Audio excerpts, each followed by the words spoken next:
podcast. I'm your host, Qcento. We're here for episode number 20, and today we're going to be talking about why nobody finishes RPGs anymore. Most RPGs don't get finished, and it's not a player problem, man. We have so many games at our disposal, there's so many different things that we could be playing, and it has to be really intriguing in order to stand, you know, the amount of hours that it takes to beat a game like this. So, as you guys come into the chat, I welcome you back. Let me know what was the last RPG you played and did you finish it or not? I actually pulled up my Steam and I'm going to go through a couple with you that I tried over the last few months that I never actually got around to finishing. The first one of my friends gave me Biomutant, which you're essentially like a mutated animal and you can kind of go along the animal kingdom and you get different sort of like mutations and stuff like that. Anyways, I found it had a little bit of hand holding. It was a slow progression. I wasn't in love with it. After maybe it says here I played it for just under 2 hours. I actually copped out of that one, decided not to go ahead with that anymore. And that's just the way that it goes. Another one that I tried on multiple different occasions to get into, I spent about 6, 7 hours playing and I picked it up for the first time about 2 years ago. I was actually looking forward to it a lot. Actually, come to think of it, I picked it up several years back when it first came out on PlayStation 4, and then I ended up selling it after playing it for a couple hours and not getting too far. And then I rebought it on Steam a couple of years ago on sale, to which I tried it last year and the year before or whatever it was. And that's Days Gone. It has everything that I wanted as far as the game goes, post-apocalyptic setting with zombies and exploration and survival and all that kind of stuff that I really like. And for whatever reason I couldn't get into it as well. I think it comes to maybe just how slow it was to get around on the map, how slow it was to really progress in the story, how you would drive to some location on your motorcycle and then you'd be met with a cutscene, and then you'd move around a little bit, clear an area, there'd be another cutscene, and there's a lot of stuff like that. And honestly, I'm probably going to get some flack for it, but it is true. One of the games that I never got around to finishing, and I think it's probably one that I put the most hours into, and just never got around to it, man. Well, that was Cyberpunk. I put over 20 hours into Cyberpunk over the years. And at first, I just didn't get too into it because the optimization was poor. It was very janky on release, but I did try to go in after it got all patched up and replay the save file that I had. I needed to restart the game because it didn't really give me that same immersion. I kind of lost place of where I was at and what I was doing. So I restarted it, played it a little bit, and again, never got around to completing it, regardless of how amazing it looks, how well it runs now in 2026, and whatever the case. But I think that that's one that I'm going to have to try to revisit. It had a lot of cutscenes as well, so you're starting to see a bit of a pattern here. Welcome in, Killa Bunny. Welcome in, Dankling. How you guys doing, man? So that's kind of been, my experience with some RPGs that I didn't get around to finishing over the last couple of years, unfortunately. However, apparently at this point, the Cyberpunk runs flawlessly on the Steam Deck. So, it has the verified check mark. Now that I have it, I might actually look at trying to restart it yet again from the beginning and see where we can go with that. I'm going to open up the stream with a game that we played on Thursday. If you guys weren't here on Thursday, I had Musi on, and we talked about RPGs in general, why a lot of them were missing the mark, and we touched on a lot of series that you guys like, what makes a good RPG and where a lot of companies and developers they tend to fall short. So let's open it up here with one that we played last time. It's called Max Spinwell Temple Explorer. We were so close to hitting a pretty good bonus, but we didn't actually get around to it. So I want to see if we can pull one up here for today. I'll go ahead and share it with you guys.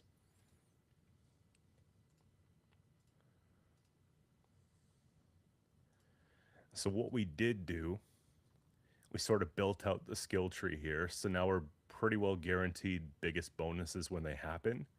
And one thing that I was waiting for who knows how long was this treasure chest to explode that just didn't want to. So $2 spins, you want to start off a little lighter than 3. We can bring it down a bit here.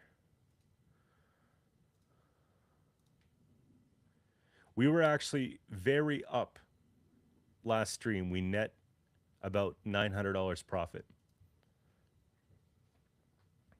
We got some work to do to get back to where we once were, but I think that if we could start hitting here, we should be all right. Little 13.20 to start the night. 3 works. I mean, we're at 2 for a bit. Let's see how we do for 2. We got to do a little heat check before I get into maybe betting more, because last time this game did kind of rinse us out a little bit.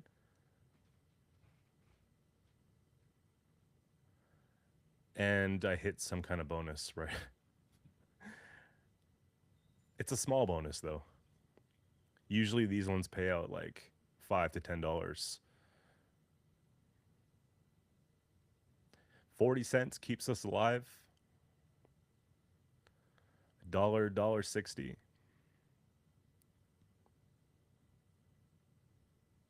What did I say? There's quick 10. So we're doing all right.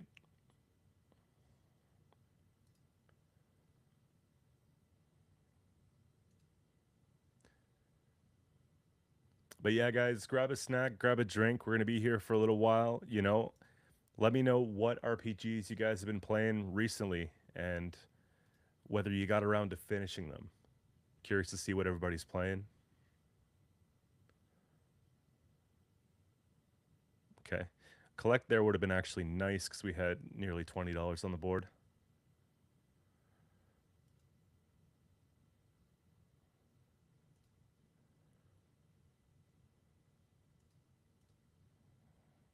One thing about Canadian slots is that they don't let you spin like 10 at a time.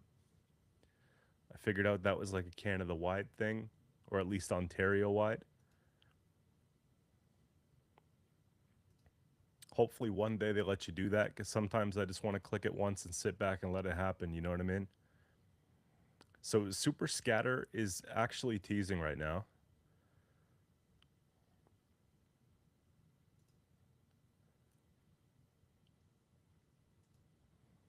A lot of wilds. I feel like something's coming soon, so I'm going to bump it. Where was our 3? Let's bump it back up to 3, because I feel like we're going to miss out if we don't.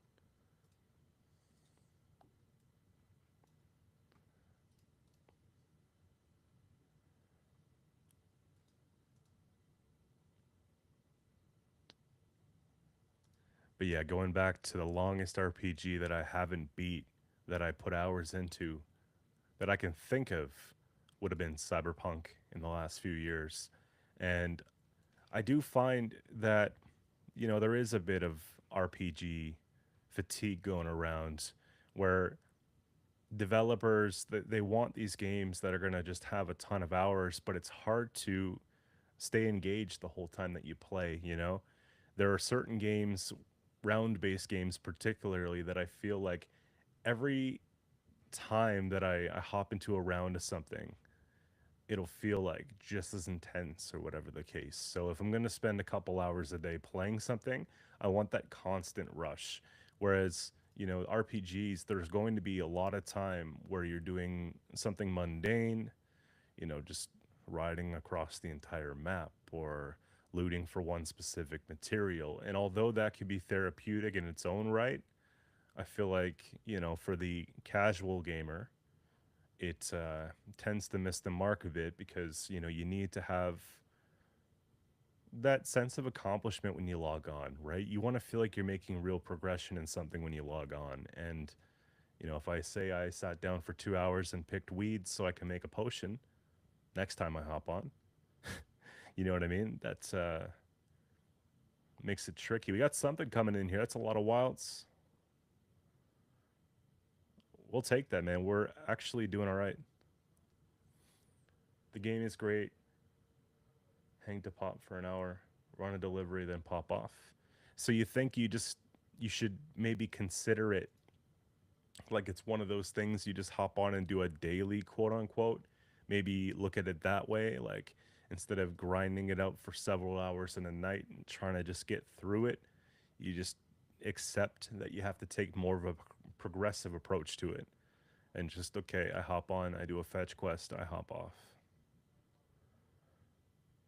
I guess with that type of formula, you would be taking a very long time to finish the game, but you would be getting the value out of it. Maybe something like that would prolong the fatigue of, you know, feeling like you're doing too much too soon and burning out.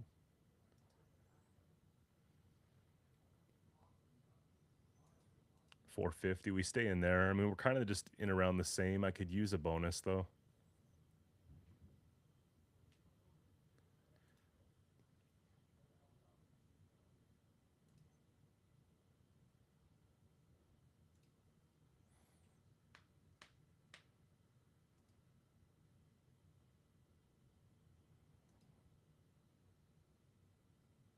But what I've realized too is a lot of the time that it's not even so much that the game wasn't good, that it's not holding the attention of the player long term.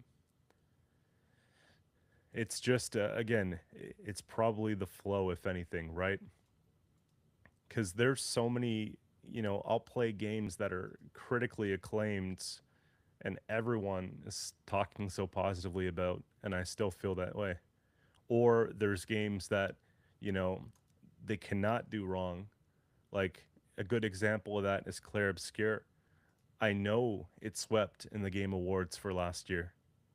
I know it's going to be a good game, but I'm reluctant to take it on because I know it's also going to be a lot of time.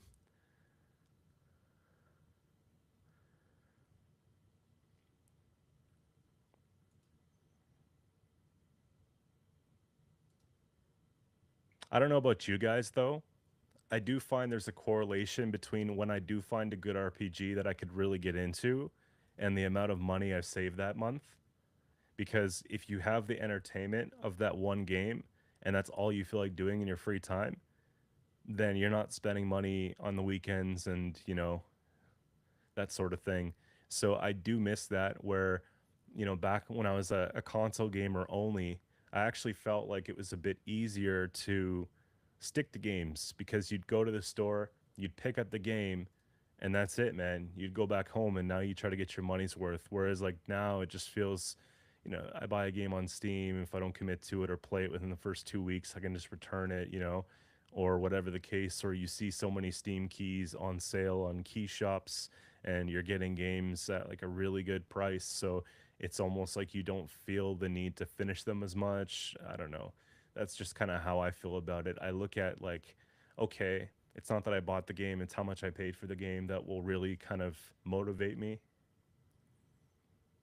And so deep discount games, even if they were $80, now they're $10. I feel a little less bad about putting them in the library and just not touching them or lower on the priority list. Something about it just makes me miss console gaming, honestly. Also, when you're at the computer, it's not even just you're being distracted by the temptation to play other games. A lot of it has to do with just the other things that you could be doing on the computer, right? You're in a Discord call with your friends, chatting, whatever the case. And for me, it's more difficult to get into an RPG and have that immersive feel. So I don't tend to want to get into those games as much. But then again, I enjoy sitting and chatting with friends. So, it's again, it's like a double-edged thing, right?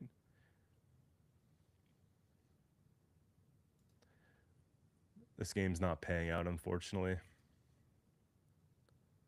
But yeah, on the computer, you can have a Twitch stream going, in your tabs. You got like other stuff on the go, right? And it definitely is distracting enough.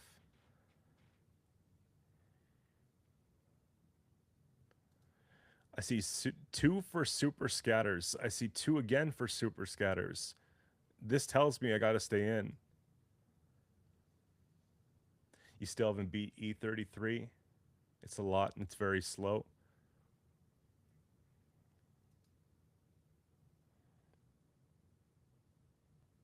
If we get a collect on that, it works, right?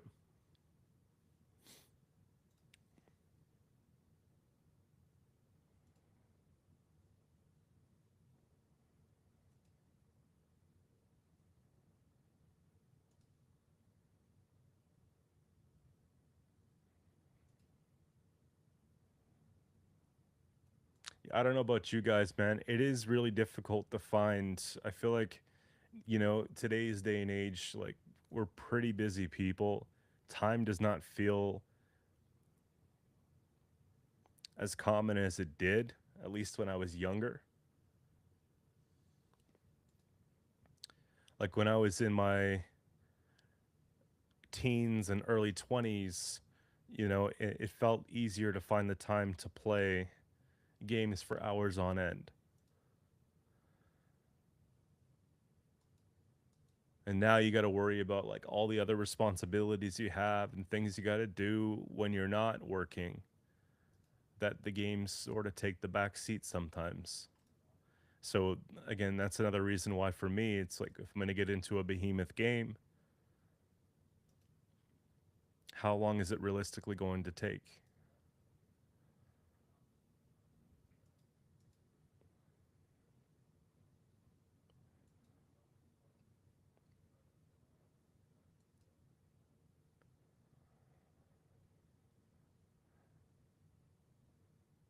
Collect. They keep teasing us, man. You switch chats, went to looks like you're on Twitch now. By the way, guys, big shout out to Jackpot for sponsoring the podcast and the stream. We are just under 100 subscribers on YouTube, and that would be one of our first little milestones for the channel. So we're at 99 right now. If someone wants to make it a hundo, you're making history. Soon we're going to be on Kick. You can find us on Instagram and TikTok as well.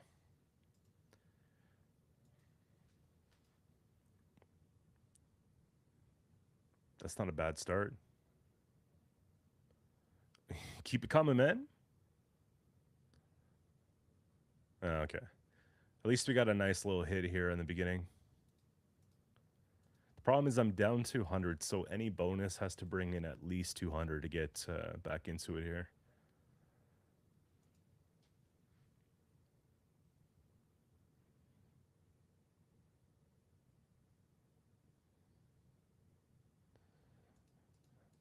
If we could just take one of those every single time.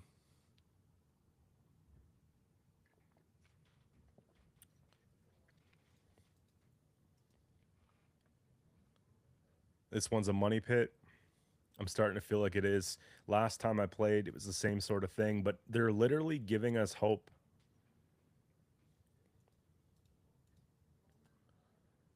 I think we just have to roll it for a minute here.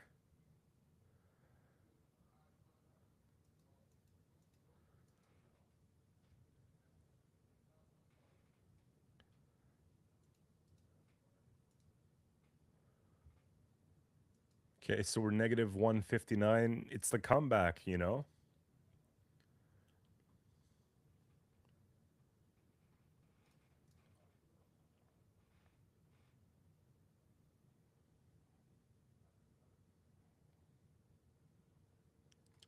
Okay, 180.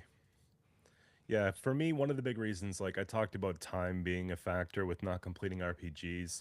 A lot of it for me, though, is just like the hand holding in the early game causes boredom, and it just sort of makes me not want to really see what else is going on. So I'm just hoping for a future of, option to skip tutorials or just a faster beginning of a game that throws you into the mix. And then if they want to maybe slow it down after you've had some time to play and explain things a bit more, then that works for me. I just find there's the same formula where you hop into a game, they want to explain all the background lore and why everything's happening and, every little thing. And then you're constantly just chasing that objective that they set at the very beginning of the game. Whereas, like, I find, throw you into the mix, make it a bit chaotic, things start to settle down after that. Then you start getting answers. Like, to me, that would be more intriguing.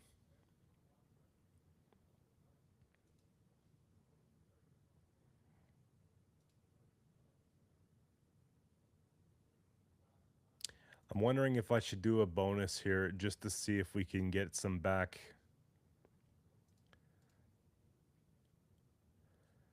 Sticky Wild and collect. This could backfire, but I think it's part of the game, man. I'll see if they like to pay out when you buy a bonus. I'm down 200. I got to win 400 to break even.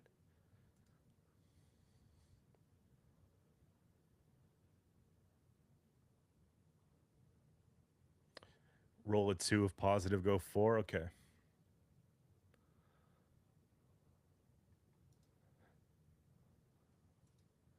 Times 2 is cool. Oh, God. Dead spinning me already? No.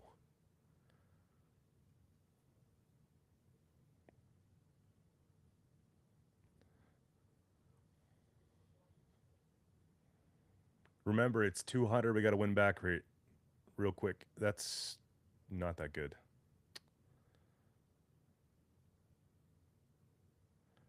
Oh my gosh, man. That was amazing. I think it's going to pay back like 150. Honestly, I don't think we're going to get it back here. Maybe less.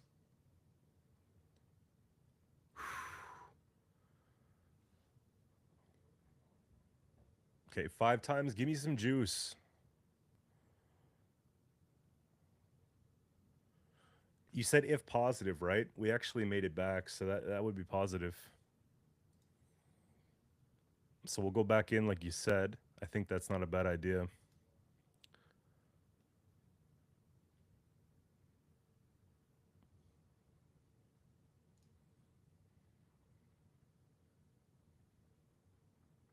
This one's got to bring in 600 to break even for the day.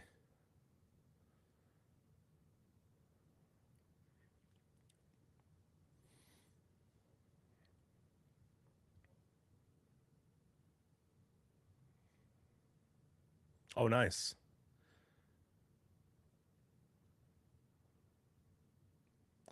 At least it's not a dead spin because it's going to increase multi, but at the same time, these are small payouts, man. But every time we get a payout, it goes. So we're playing the long game here. A lot can happen at the end, right?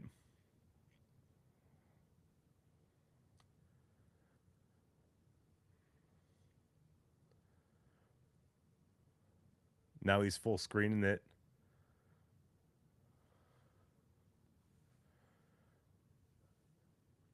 Okay, at what point do you start paying me, though?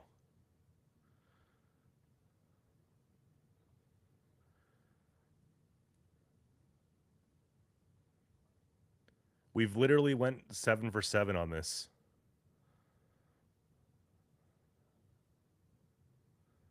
Times 8. It's just not enough, man.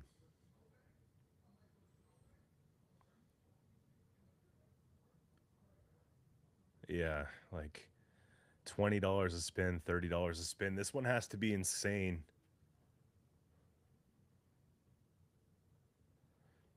Come on. Less than 50%. Yeah, we lost 400 on this. Would you say that that's one that we retire from the rotation? It looked like it was building up to be amazing, didn't it? I missed the chatter as well. Marley, welcome into the stream again. Good to see you. But yeah,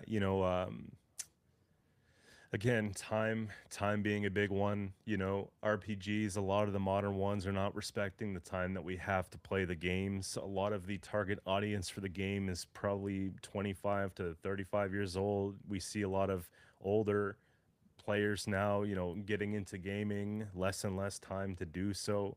So I feel like, there is a lot of that going on with just a lot of not respecting time with the amount of fetch quests and slow progression to get into the game and whatnot. That's a last ditch slot when all else failed that one should hit.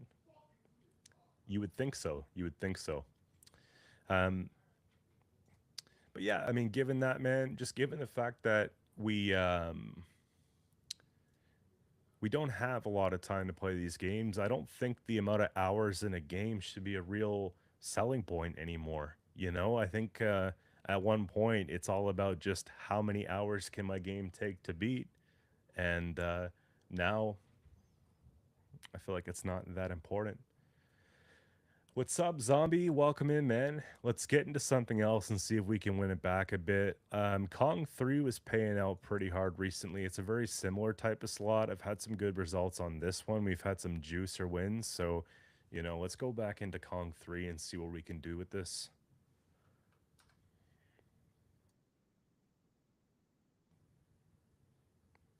Good old Kong 3, man. The tried and true.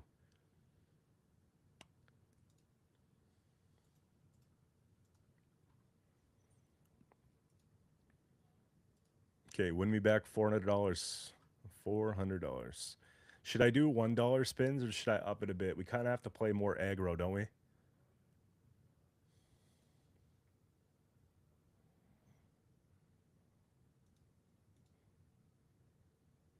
Let's just see how we're going to go. I'm seeing a couple Kongs show up here, so.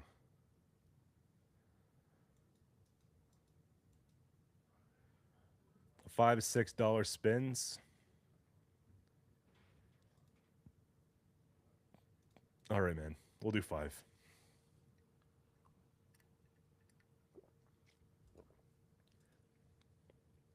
So far, though, you've been, good advice, good luck.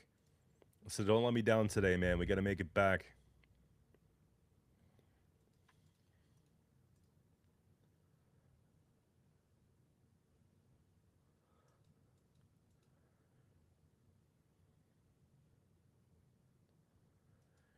And by the way, Zombie, tonight's topic, I was, talking about RPGs in general, why a lot of them aren't missing the mark this week.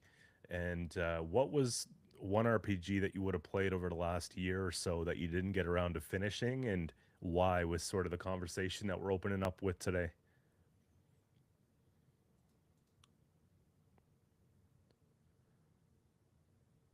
Nice, a collect with nothing there, so we're already getting buried.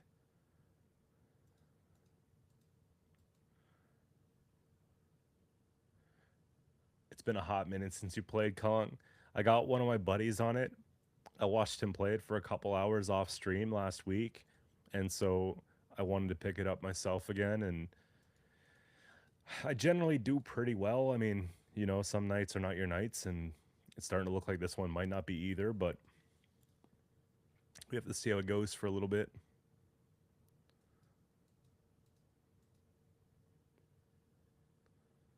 Never been much of an RPG guy. You like the survival genre, though. You talk about Rust quite a bit. I guess that would qualify as RPG to some extent. Played the hell out of Skyrim. Yeah.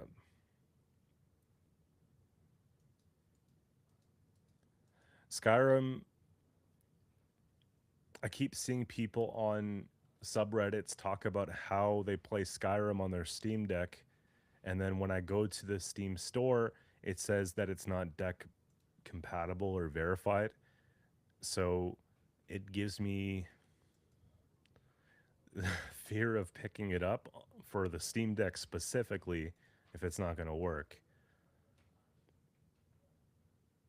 But I was thinking about going in on the remastered and just having a go at it, because that was one that I was a little late to, didn't get around to finishing, and I think it would be nice to get into.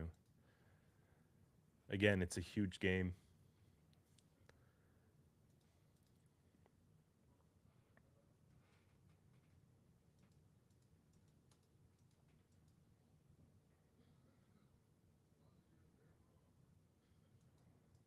So many bananas.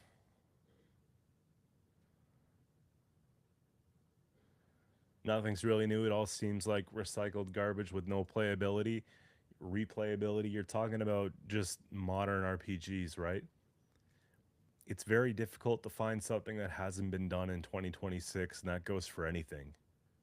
I feel like the last 20 years were all about just innovation and just, pretty much milking all the ideas. Like, so yeah, try finding a new idea, a new type of storyline, a new type of setting.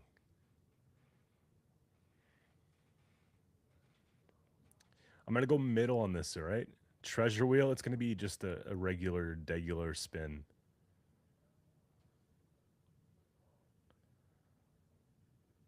Best RPG from last year, KCD2. Give me a mega, please. At least it pays 40 when you're betting 5.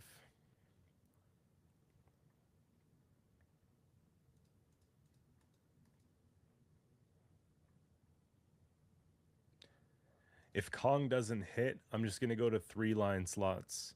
Like just the old school.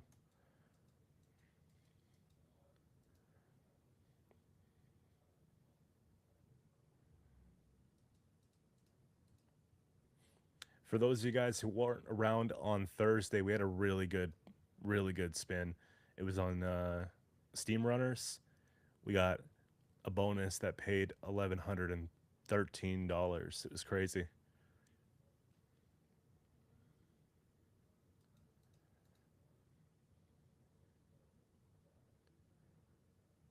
Okay, 2 Kongs here. I feel like it's going to come soon.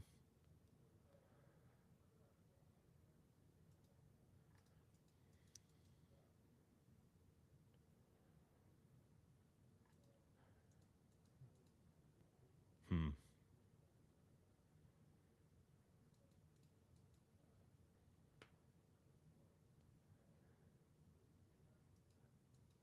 Rhinos don't pay. I feel like a full line of something should pay something. You know what I mean? You basically bingoed that. So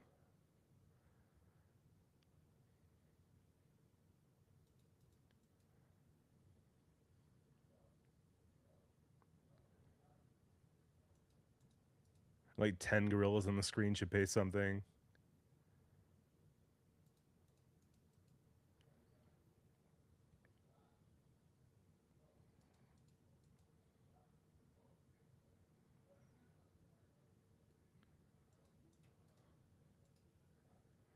You come from the era of Fallout, Skyrim, The Witcher. Exactly. I feel like like our age, I'm 32. Give you some perspective. I feel like my age, people around our age, had like the best era that gaming had to offer.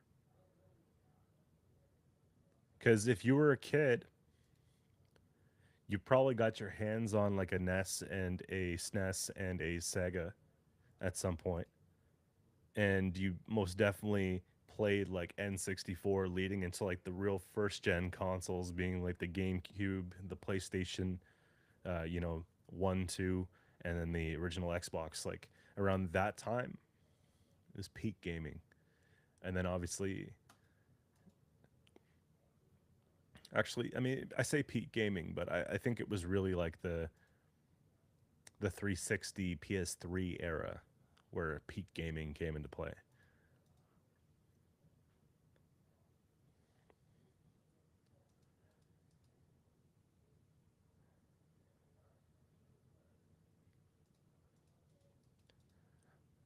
But yeah, over the last 10 years, I would say like after 2015, 2016, like in around that time, there hasn't been as much that's got me crazy excited. And I think a lot of that goes to what you're saying there, just basically like what ideas can we bring to the table that haven't been done? Not a whole lot. Games are doing sequels to like their former glory titles that are not living up to that same hype. And I think a lot of it is the games are getting better. Um, you know, like from the outside looking in, like you have a better graphic game, you have bigger worlds, you have, just like more stuff in it. But a lot of it comes down to the ideas not being new or the idea is not being better. So it definitely starts with the idea.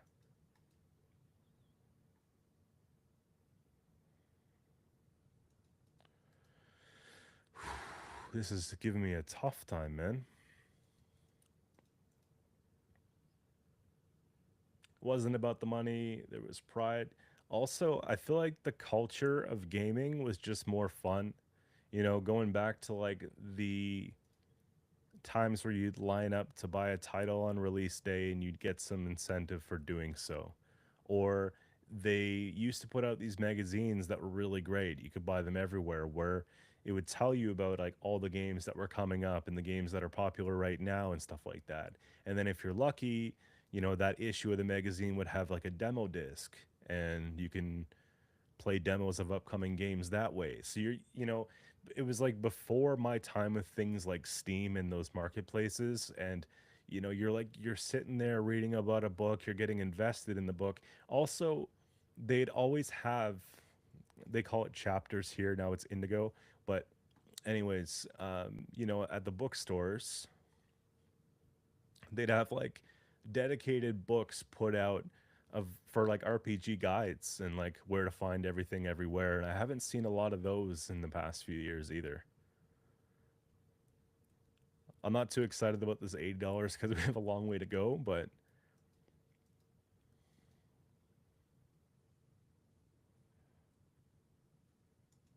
yeah, I really liked you know, books that you could pick up to kind of like make sure that you got everything in the gaming. Also miss like, I know nowadays we have the Steam Workshop and you can get sort of mods and stuff like that, but I miss a good old fashioned cheat that you can use where you throw in thumbstick commands mixed with buttons and then you get something in game, stuff like that, or codes that you put in, you know, whether they were made by the developers or someone else, whatever the case. It was kind of cool just to be able to like modify your playing experience and do stuff like that. Some of the old GTA games used to do stuff like that. I remember having like a game Shark where you can do glitches or cheats on even older games than that, right? So, you know, just things to modify the experience gave more replayability.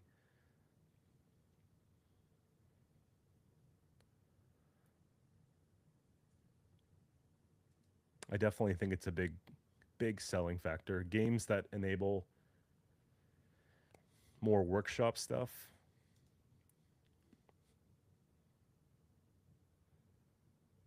I feel like that's one of the reasons why games like Minecraft are still so big. They have such a big modding community. New things are coming out all the time still to enhance the experience that players have, you know? And if you really love the game, then you go more from like a I'm just a fan to now I'm developing that type of content for it. Yeah, Game Genie. Game Genie is good. Um, I think there was a game Shark too. I'm trying to remember what console was that.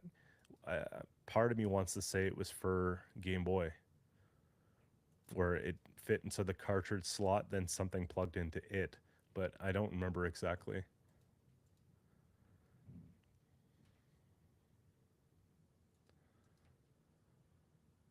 Spin for 10.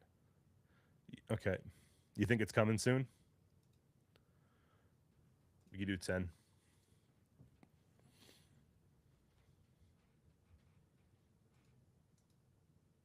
10 pays 24. The Q pays, man.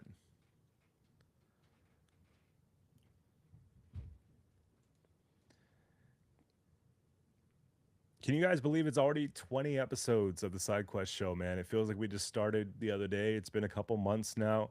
I'm curious to know what were your favorite moments so far in the show? Who was your favorite guest? Who would you want to see back? What topics did you guys like the most so far? Definitely something to think about going into the new year here, right? We still have all year to plan future episodes. I'm curious to see what you want to see more of, who you want to see more of.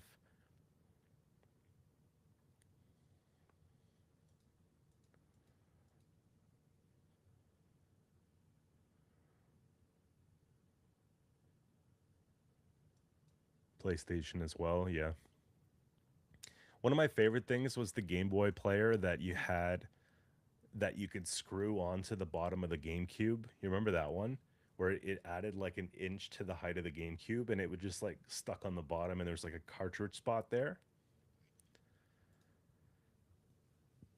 Idle Hands is one of your favorites. Yeah, we had him on twice, man. First ever episode and the 10th episode. So with that cadence, we're probably due.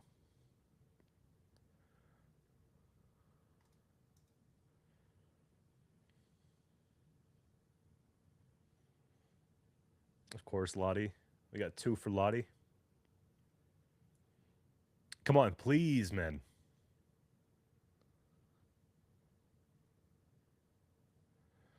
That was the first one that we actually did the slow roll for the Kong, so I feel like we are getting closer, but it is costing me a lot of money to get here. So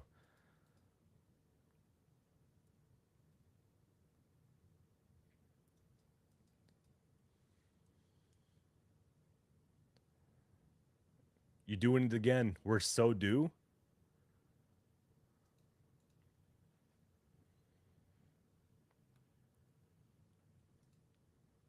The Game Boy adapter for Pokemon Stadium. I don't think I had that one.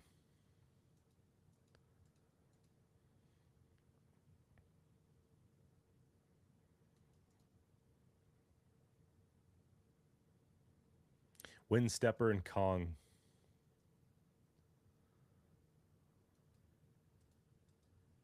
It's big teasing now. We got 2 slow spins for the third Kong. I feel like we're due soon. If it's not going to be an actual bonus, we're definitely due for a pot pop at the top.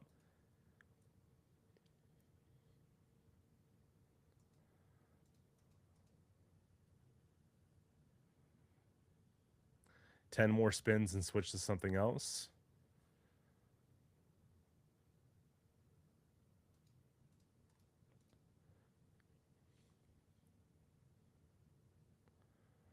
Easier said than done.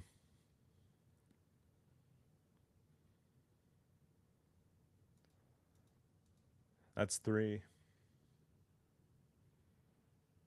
Plugged into the controller and you can go to the Pokemon Stadium and make it cast it on the TV. That's really cool.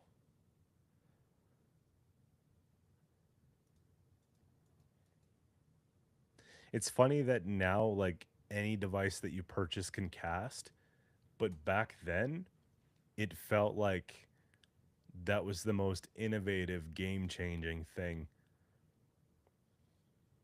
I do feel like okay, here we go.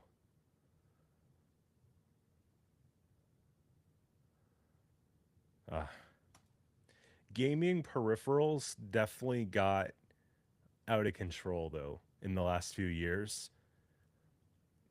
I remember seeing at the store like a full-on like tennis racket and different sports equipment pieces that go with like I guess the Switch or stuff like that. Ever since like the gyro movements came into gaming mainstream, like not just at an arcade or something like that, I feel like the accessories are just kind of getting out of hand. VR doesn't make that even easier, right? It's going to add to that.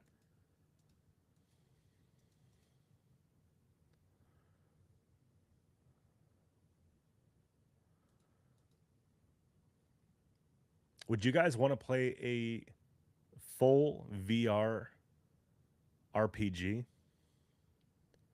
Like I'm talking like a behemoth RPG, like a Skyrim or something like super long. Or do you think that would be too much effort?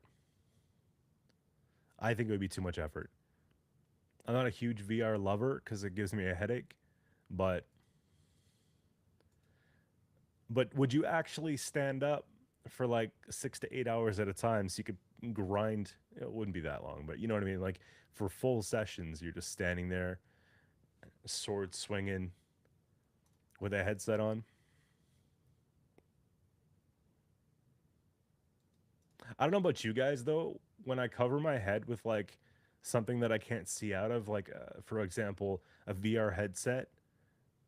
I always get this like, what if someone broke into my house, like, or some stupid like situational anxiety about it. Like I can't see anything, you know? You guys know what I'm talking about, or am I just crazy? Okay, the pot's gonna pop soon. Got a collect that keeps us in there. A bit of sustain, 35. Okay, so I'm due for a few more spins. I think if we fall below 2 grand, then we should definitely leave. I'm probably just gonna stick it out till 2.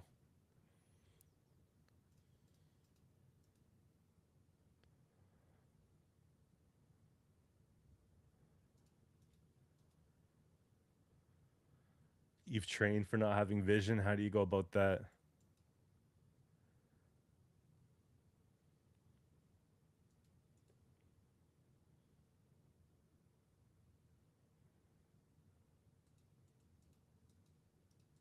What do you guys know about accessibility of gaming?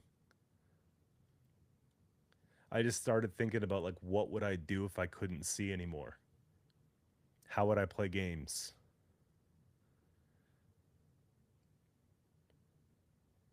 Come on, you got me 2 Kongs again. I just wonder if the accessibility is to the point where someone who didn't have vision could actually play like an RPG or something to that effect, right?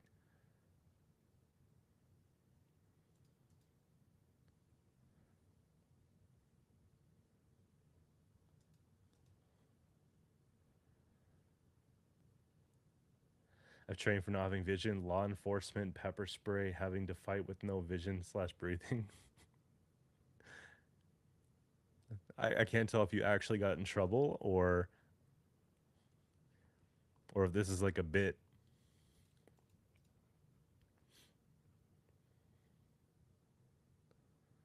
Give me a collect.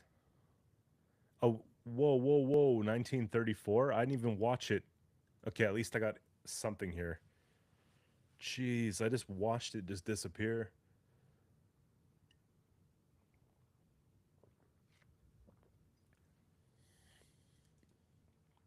That's not the bonus I was looking for, though. You can't fight if you can't breathe.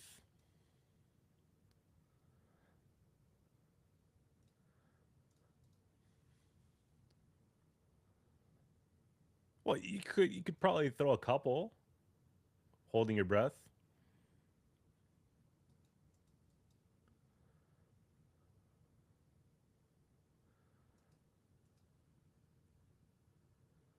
You're an officer of the law?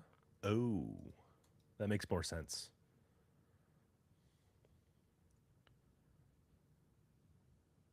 So what, they spray you as part of training?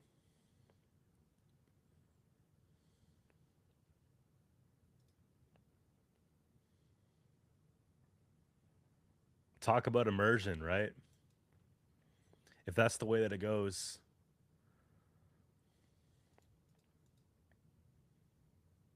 You want to be a cop? We're going to spray you.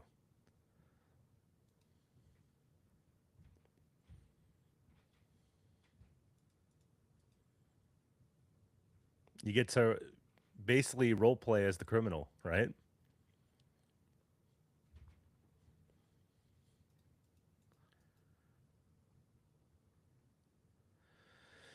I took it farther than I said I was going to. I'm under 2K again. I'm getting pretty tired of not seeing this Kong hit because I know if it does hit at 10, it's going to be a good time. So, do you guys blame me? Should we just run it just a little bit longer and, give me some feedback on that, Killa? Win streak, okay. Okay, see, the bonuses, like the mini bonuses, are keeping us in because they know we're going to quit and that we're looking for Kong so bad. Keep it coming.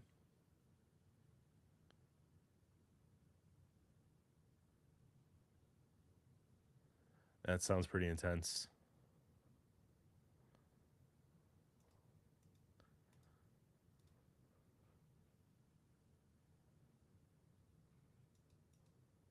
Do 20? Okay, who's counting? Did he just teased us again?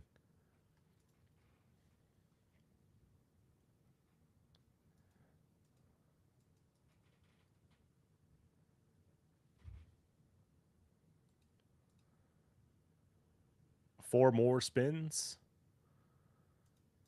Okay.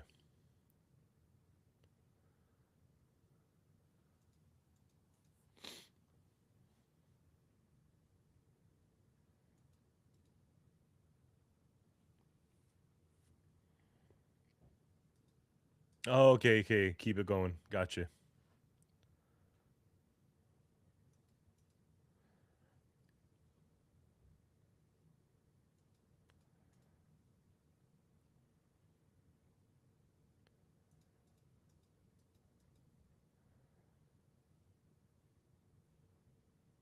That's not bad, actually.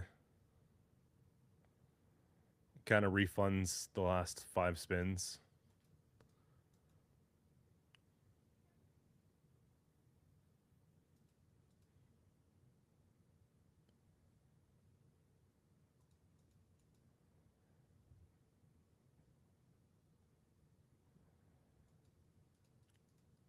I'm going to say we're at like 12, right?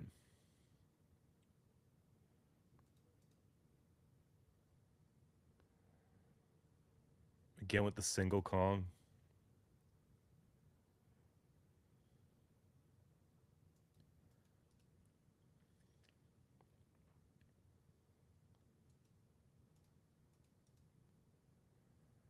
It's been a while since we had a 2 in a slow roll.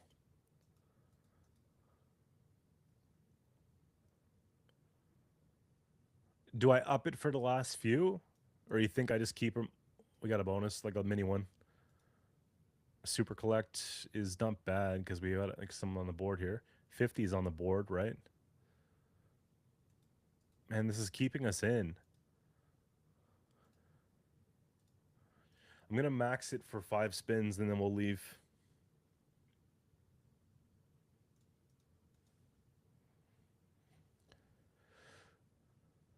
Give me a collect. Shit. Imagine, bro.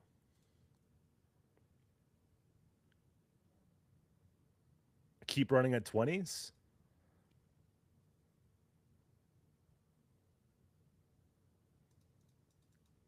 Oh my gosh. Like all of these are life changing. Well, not life changing. I'm talking about 10s and 30s, but like game changing spins on a collect. That's all we need is a simple collect. Even for that would have been nice.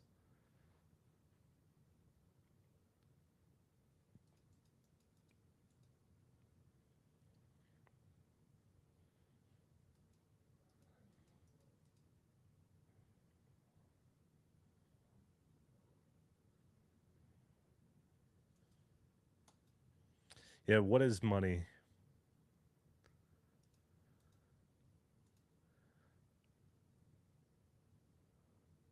Okay, there we go. Pay me back for a few that we just lost on.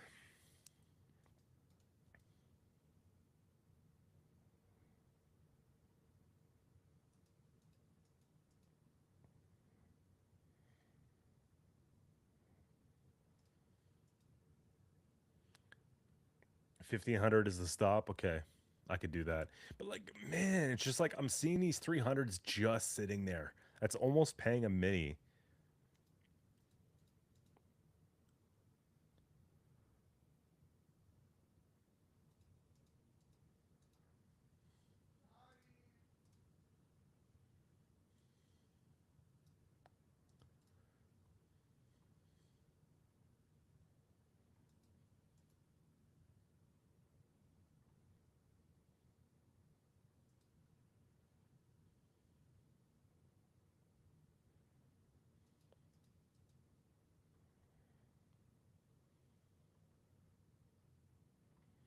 Okay, collect on 40.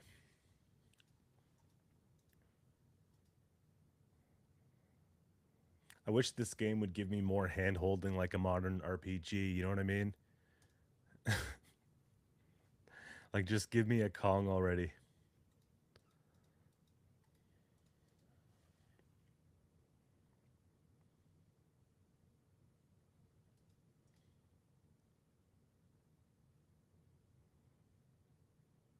That would have been 250. They don't hold your hand in Kingdom Come. That's a huge selling point for me. They drop you in and say get effed. See, I like that. I don't know. I just find like having small tutorials for every little mechanic within the game is not really that good. I think that games should just throw you into the mix and they don't necessarily have to. I don't mind if you get to a certain point within the RPG and then give you a tool tip that comes up and says, like, press this to use this mechanic, but not put me through like a whole thing. Also, show me the mechanic if you're going to give me some sort of tutorial when it's relevant. I feel like you could basically withhold that information until it's actually part of the game. Because a lot of the time, too, if they show you everything at the beginning and you just want to skip through it to get to like actually playing the game, you're going to forget it by the time it comes to use that sort of thing.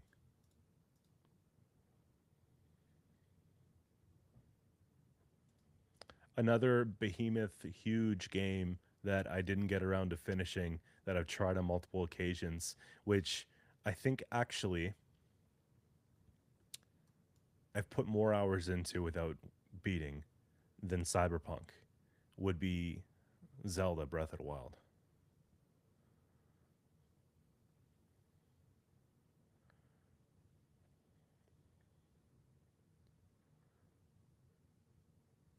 Okay.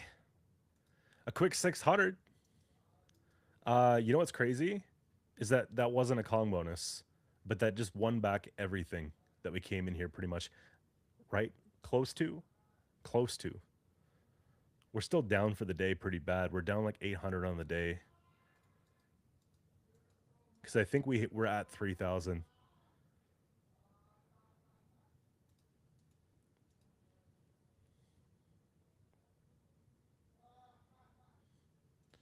That was close to this. I know. It was right there. It's like, no, let's keep you in for just a bit longer, man.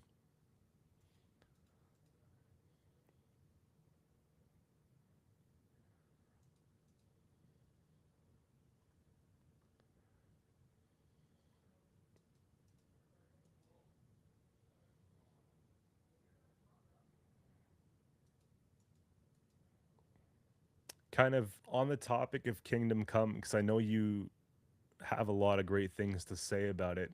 When it comes to the pacing of the game itself, obviously they throw you into the mix pretty quick. They let you do what you're going to do. Does the actual story progression make sense as far as the timeline? Do they get you to a point where you can, start to see the game unfold pretty quickly and manage that pacing well? Or do you find it still takes you forever to kind of get to where you're learning things and you're sort of progressing? Because throwing you into the mix doesn't necessarily mean it's going to be a quick start. They just rolled us for 4 lines and lost. Like, this is crushing my soul.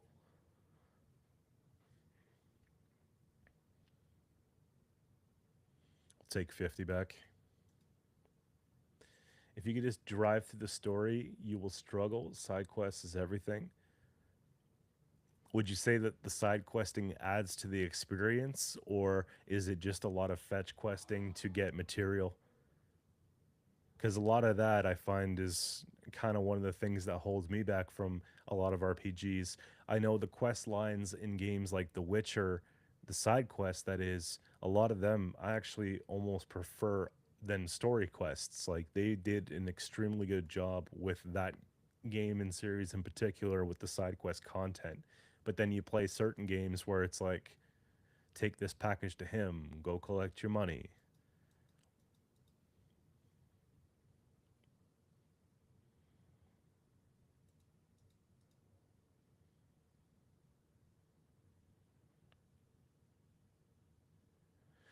Because it's learning alchemy, learning smithing, learning to fight better, shoot your bow better, build up your skills. Okay.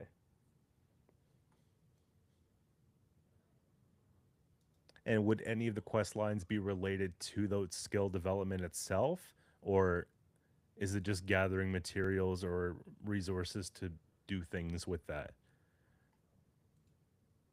Like, for example, if they had a side quest where part of that would be to use the bow, and then by using the bow, you develop better, skill with it, that would make sense to me, right?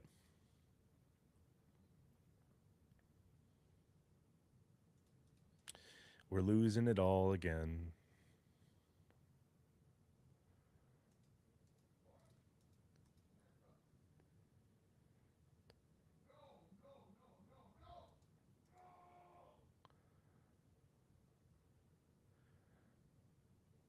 Okay. 3A's pays 10. The related some fetch quest, but also built stealth up by sneaking and stealing something from an area. Okay. See, that's cool, man. A lot of the times it just isn't related at all, so collects on the 60. Just too bad it doesn't let you just fast track the Kong. Come on, give me what we've been looking for this whole time. Another 2 Kongs.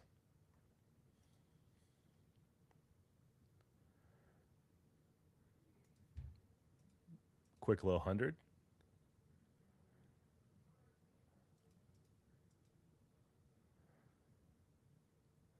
Come on, here's the time. We got 3 lines to do it. 2, 1.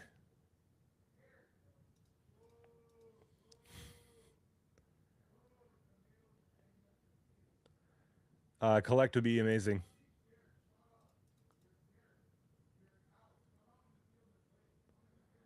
Collect on 50.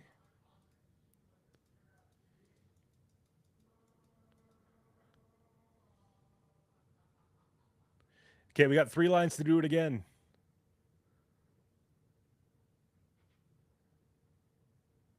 This is devious work. Like, how are they actually putting us through this right now?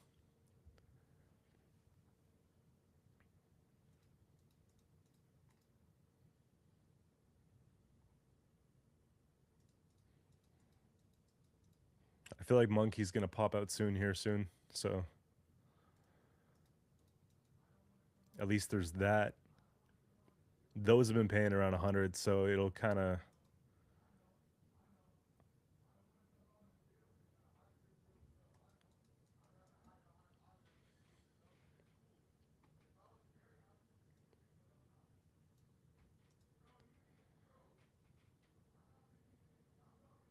Can we get a word bonus? Like, if you make a word? You think it's coming soon?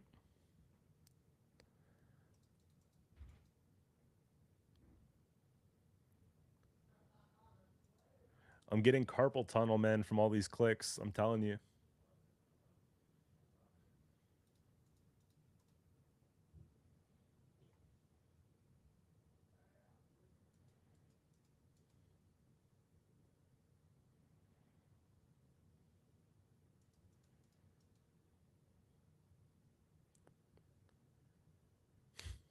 Oh yeah, one of those, like the spin ones. Yeah, they come from this little icon here. You do a spin on it, and then it tells you. I like how these are all pulsing. The pot's full, and then just nothing's happening. Canada not allowed auto spins. No, I don't know if it's an Ontario thing or Canada wide thing, but it's to kind of like protect the user. When you auto spin, you can imagine how it disappears pretty quick.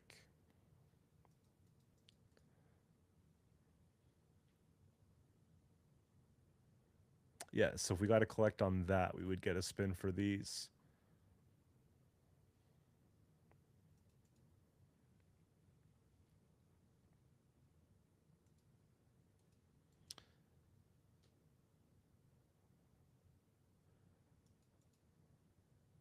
Collect on an empty board.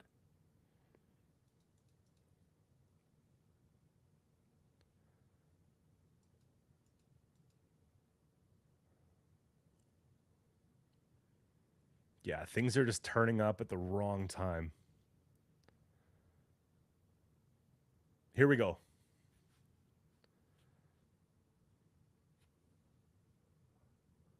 Oh my gosh. I think that's literally the 20th time that we've been in this situation where it slow spins the third and we don't get it. This better be a super crazy like Mega's 50 grand.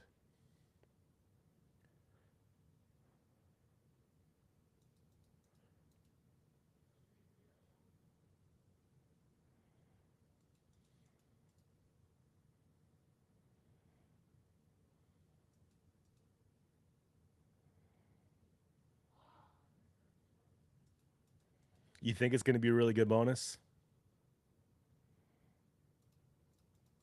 You're gassing me up so much, man. If it wasn't for you, I'd be gone by now.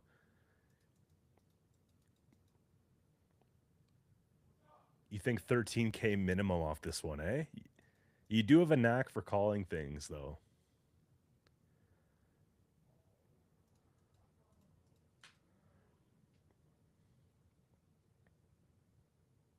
I don't know how it works if like all players contribute to pots, but if that's the case and I left and someone else came in and they got my mega, I'd be really pissed.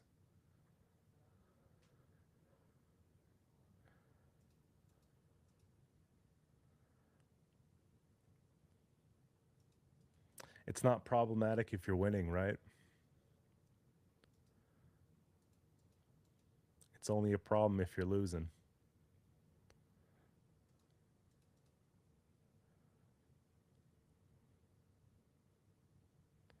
Okay, this is gonna burst soon.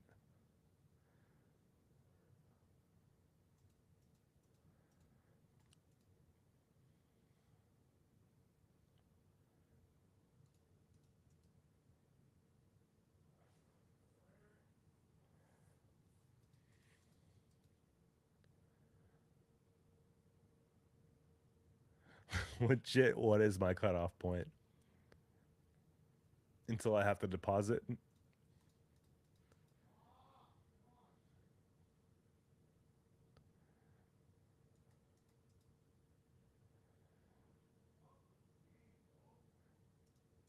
Okay, A's get us back for the 20 we spin with. Single Kong there.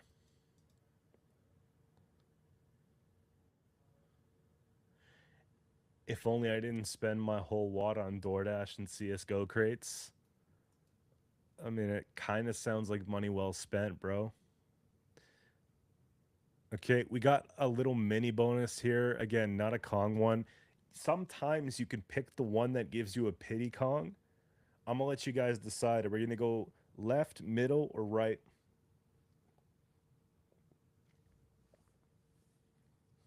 First answer takes it.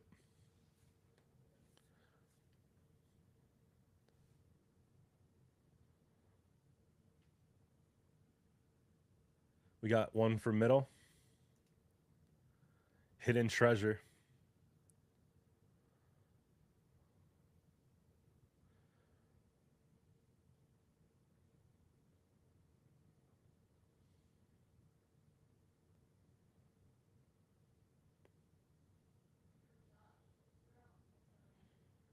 I don't do crates in CS because I don't play CS, but I have bought a couple hundred packs of Apex packs to look for an heirloom before.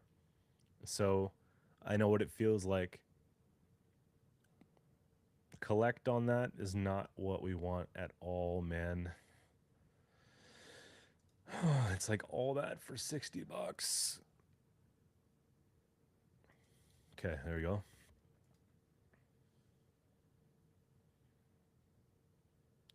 Kong Boost would have been your pick.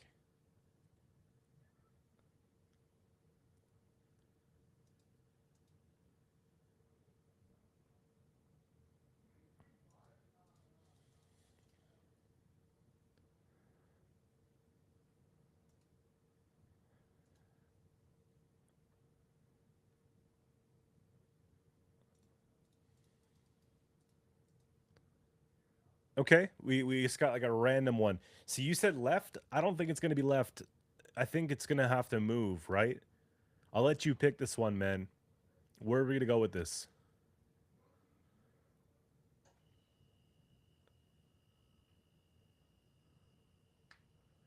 I have a feeling it's gonna be right.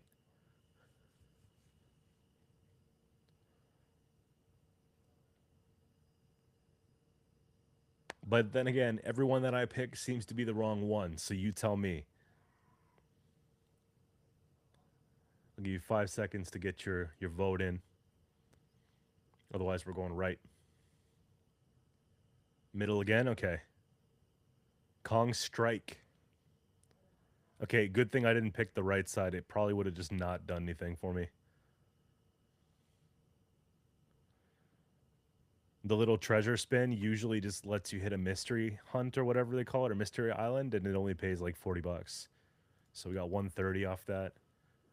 A bit more sustain.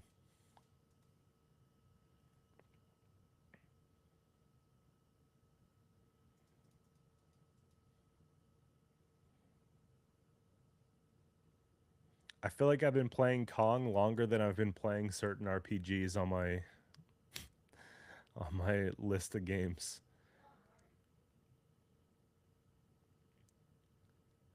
You gonna give it to me now?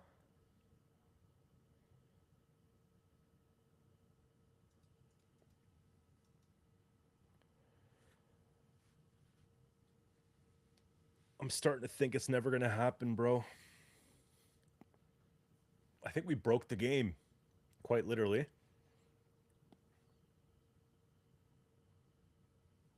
This one's awesome. Nice. Okay, they dropped 70 on us, man. This is the comeback I'm looking for. Nope, never mind. Once I get my hopes up with everything, bro. Okay, 150. Again, a bit more sustain. We're looking for the Kong before the end of the night. I think we can get there if we just. What if I like back out and come back in? Do you think that has any impact?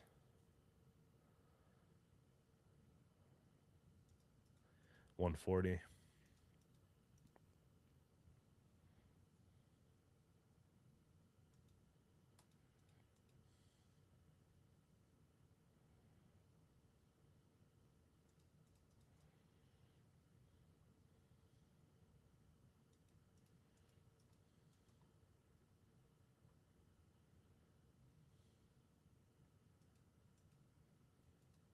540.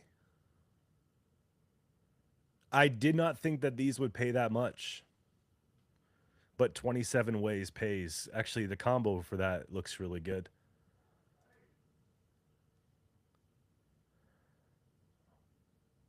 And then you think, why doesn't this pay anything, right?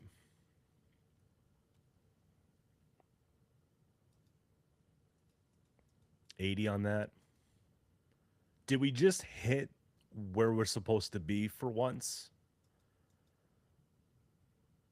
We needed that so bad.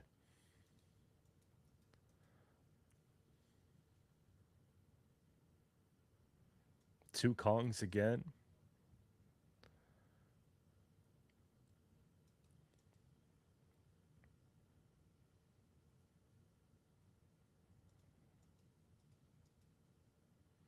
One thing that I was thinking about too is that you know how a lot of RPG games will have it so that you are playing in an open world, but you don't truly have access to the entire map until you've hit a certain part within the game.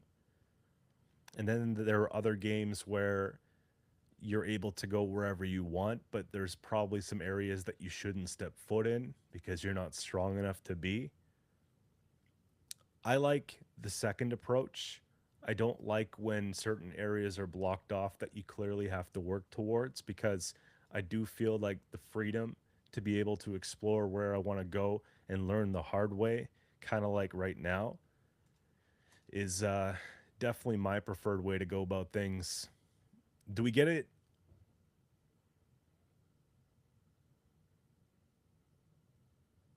Yeah. I don't know about you guys. Do you like when certain areas of the map are sort of invisible walled off until you've met requirements, or the freedom? I feel like it has to be scaled by difficulty because if not, if different areas of the map are not significantly harder, then it sort of hurts replayability because then you could just comb the map quicker and you just kind of miss out on taking your time with it. Like if you're just able to go wherever you want when you want and there's no consequence. Single Kong here.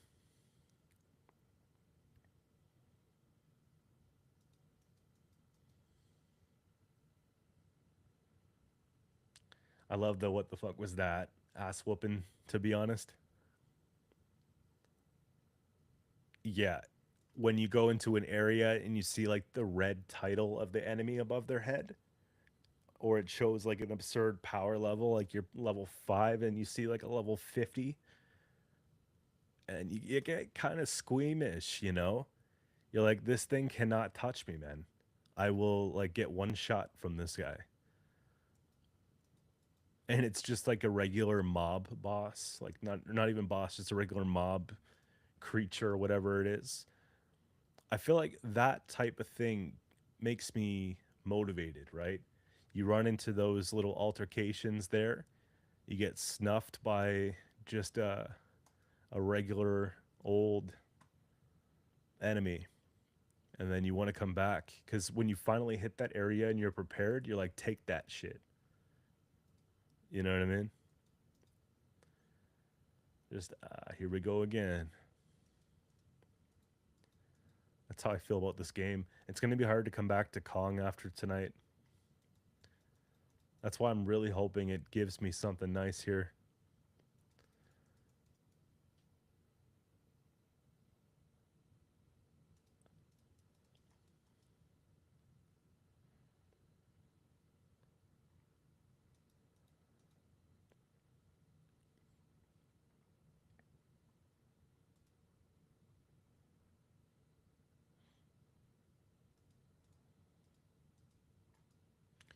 Would you guys ever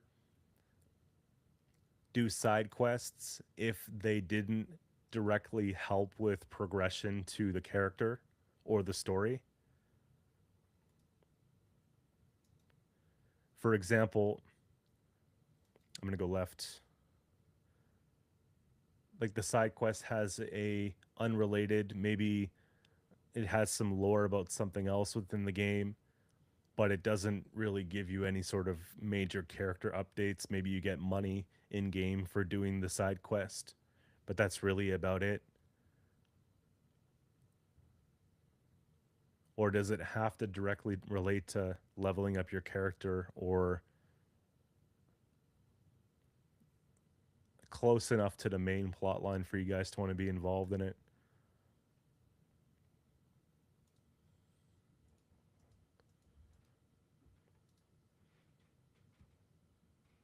I do like when side quests are unrelated to the main game to an extent.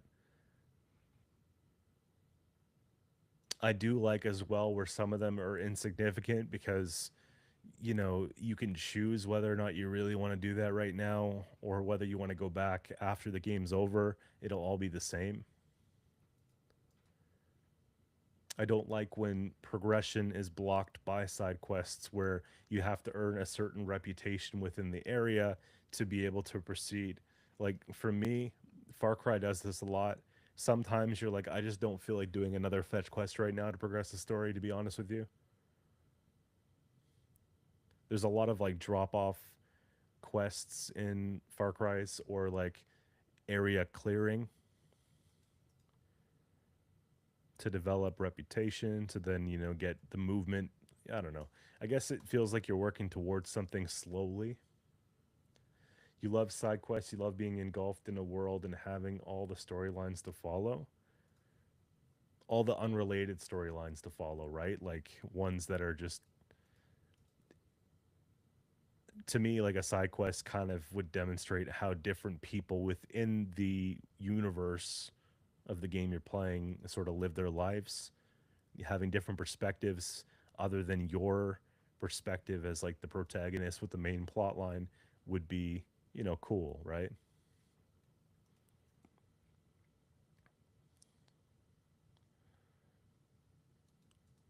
If I hit 1,000, what is my number? What is my number, guys?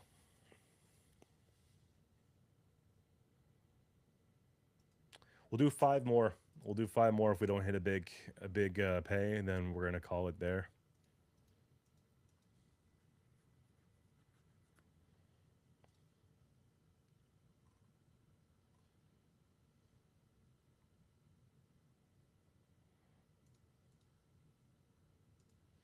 Okay, one more.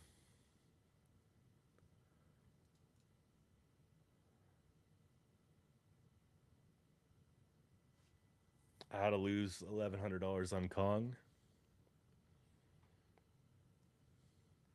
If you have to go back to the market and pick up some apples for a pie instead of going to the abandoned fortress to find the gate of hell and let me get those apples. Yeah, I mean, some little quests are pretty wholesome though, you know?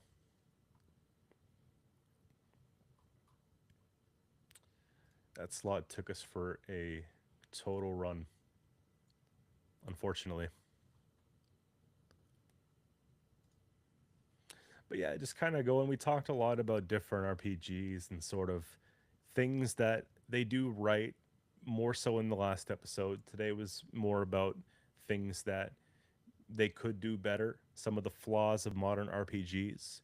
Would you say that in 2026 RPGs are designed for completion, or are they designed just to give you almost too much to do, and that's okay? You pick and choose what you want to do of what's there, and for the ones that are so obsessed with it they can go back or have the need to go back, the want to go back and do every little thing that's available to them. Maybe I'm looking at it the wrong way, you know? Or do you think it's not the right approach? Because then to players who like to be completionists, it becomes nearly impossible to get everything done. But at the same time, does finishing the game even matter? Let's say you finish the main campaign, but you haven't done every single thing that the game has to offer. Does that matter? Or was it the fun and the experience you had along the way, right? The things that you did do that made it worth playing to begin with. For me, I have this all or nothing mentality where if I'm going to do something, I have to do it right. I have to finish it. Otherwise, I feel like I shouldn't be doing it at all a lot of the time, right? Maybe with RPGs, I shouldn't bring that approach to playing these games. You never think there's enough. So the more the merrier for you. Pick all the apples you can, right? What do you think would be more important to you overall, though? Would it be the depth and the amount of content that you have, or a bit of depth and momentum that you have? Would you rather just like a really solid flow with the game? You're getting into things at a good pace. It's still deep, but it's happening quicker. Or would you rather, relatively deep, but it drags and it's slower and there's more to do overall? For me, I think pacing is really important. Talked about last time how games that are somewhere between 25 to 35 hours would be ideal for me for an RPG. A lot of you guys said between 60 to 80 hours. So I think you're leaning more towards, the depth and not so much the momentum, right? Just take the time explaining things. It's a lot to think about. I think this year is going to be pivotal for RPGs. I think something has to change in gaming in general. I think we're going to see a lot of great titles come this year from even more indie developers. I think that some of the AAA ones are going to step up and deliver really good sequels. And, it's basically do or die time for a lot of these developers, right? Last year was a really good year for indie gaming. And AAA's sort of dropped the ball a few times. So, you know, 2026 again is going to make a big difference. And I'm hoping that we get some RPGs that just feel like they did 10 years ago to me. So I'm going to really be focusing on new RPG releases, trying some more things out, and seeing which ones are going to stick. So, we talked about RPGs this week. If you haven't seen the last episode of the podcast, we had the Ethereal Musi on. You can find her on Twitch, streams every single day, I'm pretty sure, around noon Alberta time. So, check her out, guest for the week. And like always, guys, this was episode 20. We're going to be back next week with another great guest and a brand new topic. So I hope that, I could see you guys then. If you haven't subscribed to the podcast already, we were just under 100 subscribers when I started today. It's the first milestone that we're looking to hit. I love for you to make it happen on YouTube. Like, by the time I pull it up on my phone to check right now, 5, 4, 3, 2. Did we do it? I'm going to say we did it. It's not letting me see, but I believe that we did it. So, first of many milestones, man. We had a lot of great guests on. If you guys are watching this in short form content and you're watching the VOD back, let me know who is your favorite guest that we've had so far, who you want to see more of, what topics you enjoyed the most, what topics you want to hear more of, or even ones that we haven't mentioned before. Would love to see it. Goodbye forever, Podcast Papa. I'll see you next Thursday at 7 p.m. Eastern, and the same on Saturday night next week. It's been great, guys. We'll see you very soon. Signing off for now, but that's episode number 20 in the books. Have a great night.